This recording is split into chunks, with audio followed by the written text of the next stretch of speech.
Salut! Dans la dernière vidéo, je vous avais demandé de choisir en commentaire entre deux sujets que je vous avais proposés et vous avez été le plus nombreux à choisir combien coûtent les programmes télé comparés à YouTube. Et bien c'est ce qu'on va voir aujourd'hui. C'est parti!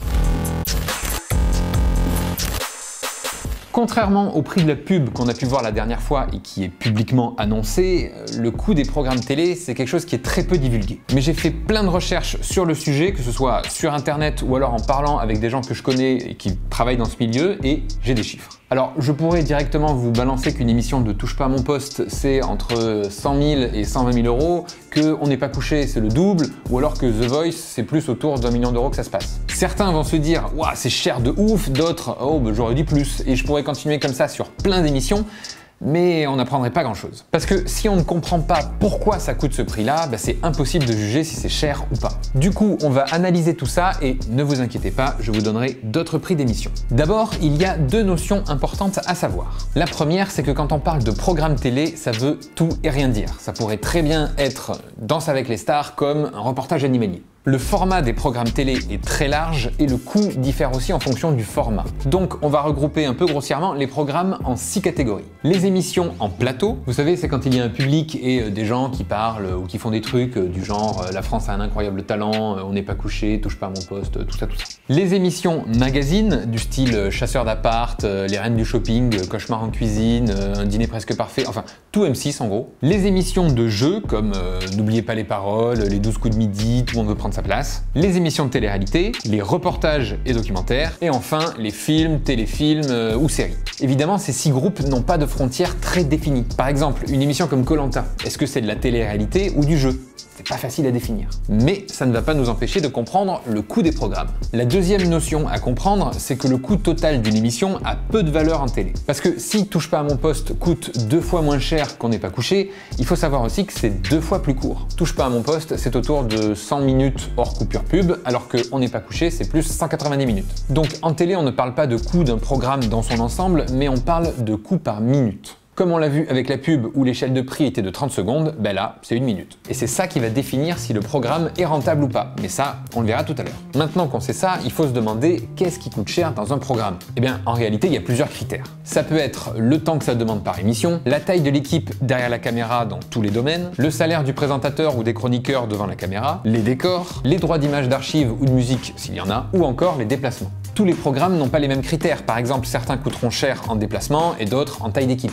Mais c'est justement ça qui va nous permettre de comparer. Prenons les documentaires. Ça coûte en moyenne 150 000 euros pour un 90 minutes, soit un peu plus de 1 600 euros la minute. Évidemment, il y a des docs qui coûtent plus cher et d'autres moins. C'est juste un ordre d'idée. Pourtant, il ne faut pas forcément beaucoup de gens pour faire un documentaire. Là aussi, ça dépend du documentaire, mais avec cadreur, réalisateur, journaliste, monteur, mixeur, prod, chargé de prod, etc., ça suffit. En gros, un doc, il peut être fait avec un effectif entre 10 et 20 personnes. Par contre, ça prend beaucoup de temps. On parle de plusieurs mois pour le développement, l'enquête, le tournage, tout ça. C'est ça qui coûte très cher, avec, s'il y en a, les déplacements à l'autre bout du monde pour aller filmer des séquences, ou alors payer les droits pour les images d'archives qui servent à illustrer le sujet. Voilà ce qui coûte cher sur un doc. A l'inverse, il y a les émissions de plateau. Là, l'équipe est énorme. C'est les programmes où il faut le plus de monde. Beaucoup de cadreurs, beaucoup de techniciens, une régie, des monteurs, des auteurs, des gens qui accueillent et qui gèrent le public, des maquilleurs, des stylistes, des décorateurs, des journalistes. Bref, on parle de plusieurs dizaines, voire de centaines de personnes pour les grosses émissions. Dans un tweet, Touche pas à mon poste a annoncé que 91 personnes travaillaient chaque jour sur l'émission. Et à The Voice, c'est plus de 200.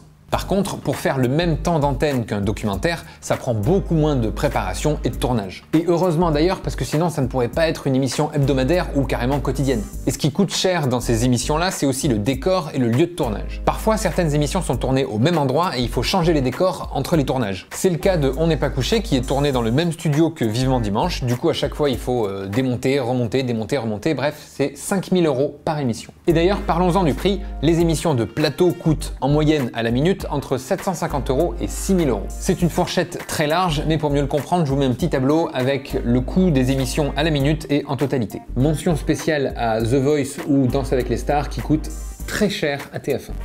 Et pour ceux qui pensent que ce qui coûte le plus cher dans une émission, c'est le salaire du présentateur, eh ben c'est faux. En réalité, c'est que 5% du budget. Ça reste quand même une très belle somme, je vous rassure. Et souvent, en plus d'être présentateurs, ils sont aussi producteurs de l'émission, ce qui fait qu'ils gagnent encore plus. Mais bon, ça, c'est une autre histoire. Après, la plupart du temps, ils ne sont pas tout seuls devant la caméra. Il y a aussi des chroniqueurs, des sketchs, des séquences en extérieur. Tout ça rajoute au budget. Par contre, les invités, eux, ne sont jamais payés. Ils viennent seulement faire leur promo. Je parle de ceux qui sont invités dans une émission, pas de ceux qui reviennent toutes les semaines comme dans Vendredi tout est permis ou Danse avec les stars. Là, oui, ils sont payés. Dans le même style que les émissions de plateau, on a les jeux. Mais si je ne les mets pas dans la même catégorie que les émissions de plateau, c'est parce que ça coûte beaucoup moins cher à produire. C'est en moyenne 50 000 € par émission, soit environ 1 000 € la minute. Pourtant, là aussi, il y a beaucoup de gens qui travaillent sur les émissions. Mais le secret des jeux télé, c'est qu'ils tournent énormément d'un seul coup. Ils peuvent en tourner une dizaine en une seule journée. Pour ça, ils filment dans les conditions qui sont pratiquement du direct, c'est de la production de masse. Ce que ne peuvent pas faire les émissions en plateau, parce que souvent c'est lié à l'actu, et donc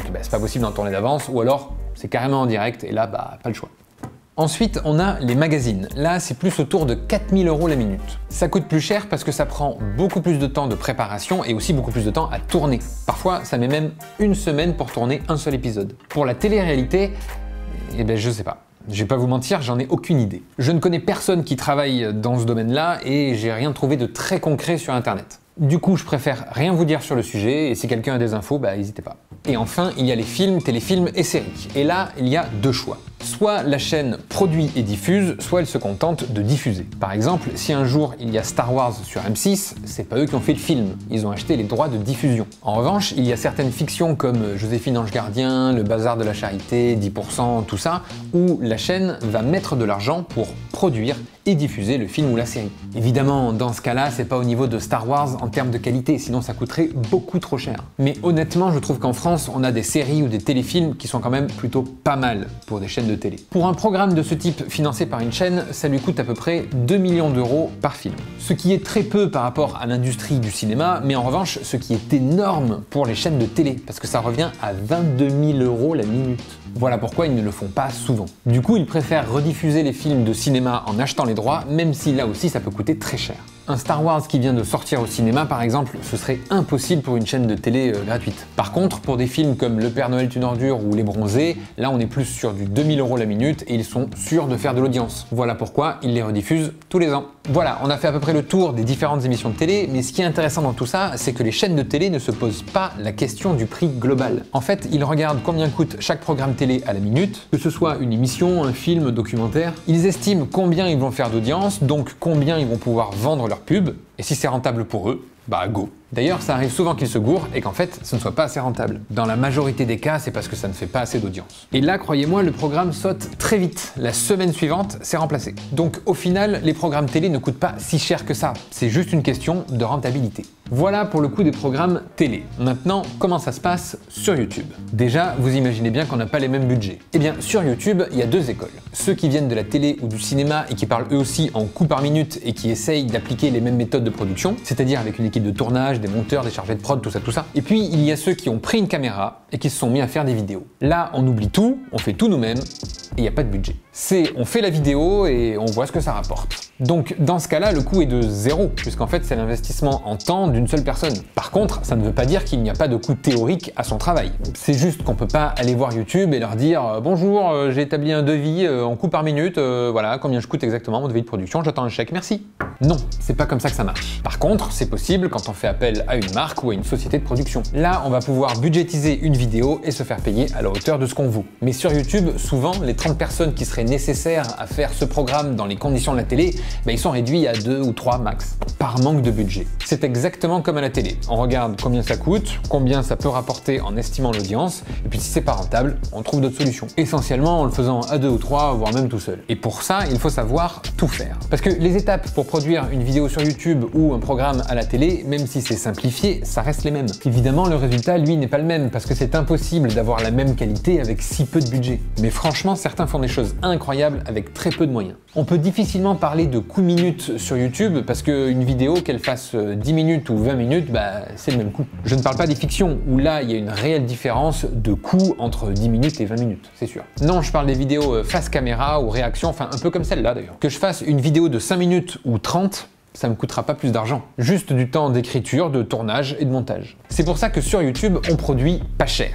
Surtout parce qu'on n'a pas le choix, évidemment. Mais cette nouvelle façon de faire, avec des gens hyper polyvalents qui permettent du coup de réduire l'équipe et donc le coût, intéresse énormément la télé. Et parfois, la télé propose aux youtubeurs d'apporter son savoir-faire, toujours pour réduire les coûts. C'est ce qu'on appelle les productions à économie digitale. Nous-mêmes, au Tatou, on nous a demandé de faire un devis pour réaliser une émission et c'était précisé, noir sur blanc. Et c'est pas une mauvaise chose, loin de là, ça permet de faire baisser le coût des programmes télé et de faire augmenter celui des programmes internet. Et tout ça va finir par s'unifier. Et d'ailleurs, il est très probable qu'un jour, il y ait des programmes qui passent à la télé qui soient faits entièrement par des youtubeurs. Attendez. Comme toujours, la télé influence YouTube et YouTube influence la télé. Voilà pour cet épisode. Si vous avez des questions ou que vous voulez débattre de tout ça, n'hésitez pas à le faire en commentaire. Moi, je vous retrouve dans un prochain épisode de La télé vs YouTube où l'on parlera de la façon dont la télé est imbriquée dans YouTube et à quel point ils travaillent ensemble. Pour ne rien rater, abonnez-vous à la chaîne, vous pouvez activer la cloche, vous pouvez aussi liker la vidéo, c'est important, la partager et moi je vous dis à la prochaine. Salut!